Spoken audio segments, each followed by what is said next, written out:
Okay, boxing heads, this is Steve Gallegos, the voice of TheTitleFight.com, and welcome to another podcast.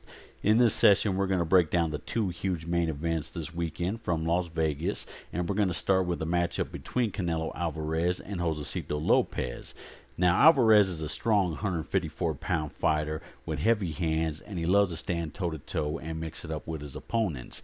His weakness is that he tends to drop his hands quite a bit, which leaves himself open to take shots. However, I don't think he has to worry in this fight, as he is fighting a much smaller man, which moves on to the subject of Lopez. He is a very durable, tenacious fighter. He also likes to mix it up with his opponents. He shows great stamina in the ring, as well as a good chin. He was able to go the distance with Jesse Vargas in a fight he was very much in, and he took some hard shots from Victor Ortiz and kept coming.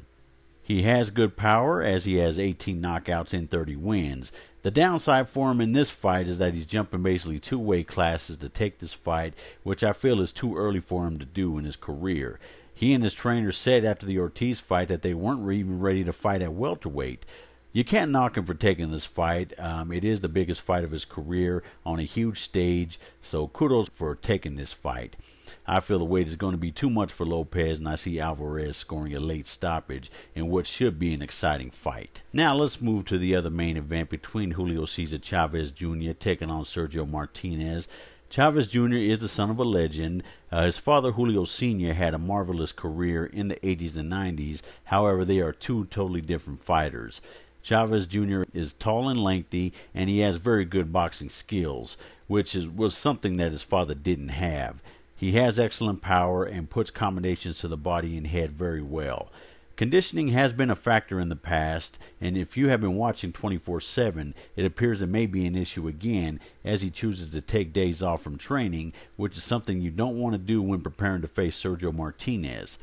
The jury is still out as to whether or not he has inherited his father's rock iron chin, as he really hasn't taken too many shots in the ring, as well as his lack of top opponents. Now, let's move on to the subject of Sergio Martinez. He is a world-class athlete and stays in great shape at age 37. He is a southpaw with a very unorthodox style in which he holds his hands low. He has great speed and power, and he tends to throw shots from awkward angles that do damage. Like they say, the worst punch is the one you don't see coming. He has great stamina and an excellent chin. He has taken the best shots from top-notch fighters like Paul Williams and Kelly the Ghost Pavlik.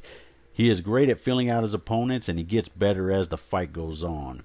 He definitely is a chess player who uses his knights and pawns, protects his queen, and ultimately says checkmate. Both of these fighters are chess players, and this should be an exciting chess match. Martinez, in my opinion, is the better chess player, and with his experience with big events and top-level opponents, he will eventually say checkmate at the end of the night. I picked Martinez by late stoppage or close decision. All in all, a great weekend of boxing and what has become a September to remember. Okay, Fight Freaks, that does it for this session. Until next time, this is Steve Gallegos. Enjoy the fights.